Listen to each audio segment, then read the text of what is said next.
man with strength from God, but a heart full of weakness. A long time ago in the land of Israel, the people of God were suffering. They had fallen into sin, and God allowed their enemies, the Philistines, to oppress them for 40 years.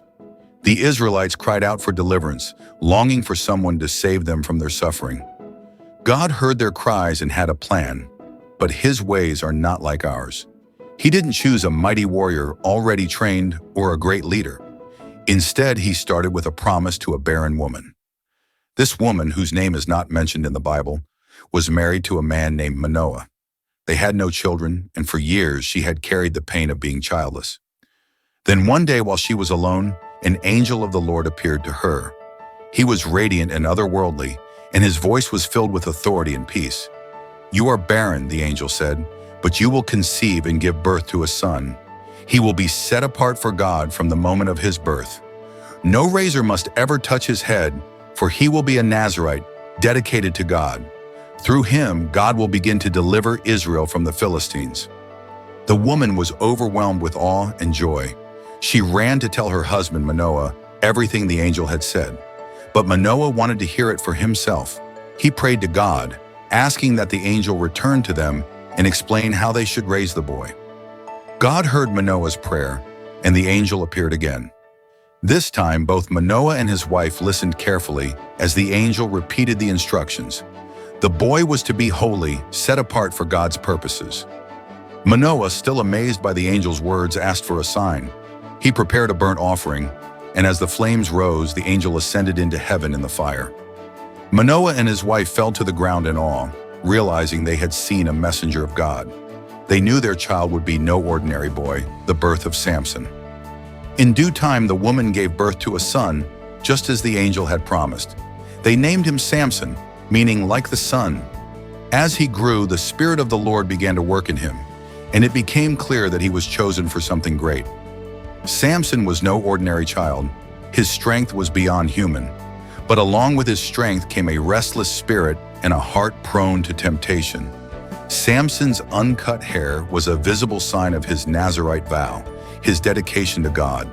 But his life would be marked by struggles between his God-given purpose and his personal desires. Samson's first love. As a young man, Samson's heart led him to Timnah, a Philistine city. There he saw a woman who caught his eye. She was a Philistine, part of the very people oppressing Israel. But Samson was captivated. He returned home and said to his parents, "I've seen a Philistine woman in Timnah. Now get her for me as my wife." His parents were troubled. They asked him, "Isn't there a woman among our own people you could marry? Why must you go to the uncircumcised Philistines?" But Samson was determined. "She's the right one for me," he insisted. Unbeknownst to Samson's parents, this was part of God's plan to create a confrontation with the Philistines. On the way to Timnah, something extraordinary happened. A young lion came roaring toward Samson, but the Spirit of the Lord came powerfully upon him, and he tore the lion apart with his bare hands. It was an incredible display of his divine strength. Strangely, Samson told no one about it, not even his parents. Sometime later, Samson passed by the lion's carcass and found that bees had made a hive inside it. He scooped out honey with his hands, eating as he walked. He even gave some to his parents, but he didn't tell them where it came from. This act was a small sign of Samson's tendency to break the rules of his Nazirite vow. He wasn't supposed to touch anything dead, but his desire for the honey outweighed his obedience. The wedding riddle. At his wedding feast, Samson decided to test the Philistines with a riddle. He said, "Let me tell you a riddle. If you can solve it within 7 days, I'll give you 30 linen garments and 30 sets of clothes. But if you can't, you must give me the same." The Philistines agreed, and Samson posed his riddle, inspired by his encounter with the lion. "Out of the eater, something to eat. Out of the strong, something sweet." The Philistines couldn't solve it. After days of frustration, they resorted to deceit. They threatened Samson's bride, saying, "Trick your husband into giving us the answer, or we'll burn you and your family." Terrified, Samson's bride wept and pleaded with him for the answer. "You don't love me," she sobbed. "You haven't even told me the answer to your riddle." Worn down by her persistence, Samson finally told her, and she passed the answer to her people. When the Philistines triumphantly solved the riddle, Samson realized he had been betrayed. "If you had not plowed with my heifer, you would not have solved my riddle," he said angrily. Consumed by rage, he went to another Philistine town, killed 30 men, and took their clothes to pay the wager. Then, furious and heartbroken, he abandoned his bride and returned home. When Samson later tried to reconcile with his wife, he discovered she had been given to another man. This betrayal ignited a fire of vengeance in Samson. He caught 300 foxes, tied their tails together in pairs with torches, and released them into the Philistines' fields. The flames destroyed their grain, vineyards, and olive groves. Samson and Delilah. Years later, Samson fell in love again, this time with Delilah, a beautiful woman from the Philistines. The Philistine rulers saw an opportunity and promised Delilah a fortune if she could discover the secret of Samson's strength. Day after day, Delilah begged Samson to tell her his secret.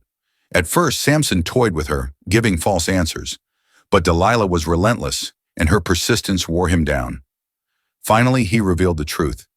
"My strength lies in my hair. If my hair is cut, I will lose my strength and become as weak as any other man." That night, as Samson slept on her lap, Delilah called for a man to shave off his 7 locks of hair. When the Philistines came to capture him, Samson awoke and tried to fight, but his strength was gone. The Spirit of the Lord had left him. The Philistines seized him, gouged out his eyes, and took him to Gaza, where they bound him in chains and forced him to grind grain in prison, a humiliating task for a man who had once been so mighty. Samson's final act. But Samson's story didn't end there. Over time, his hair began to grow back, and so did his resolve. The Philistines, blinded by their arrogance, failed to see the warning. One day they gathered in their temple to celebrate their god, Dagon, and mock Samson. They brought him out to entertain them, placing him between the temple's massive pillars.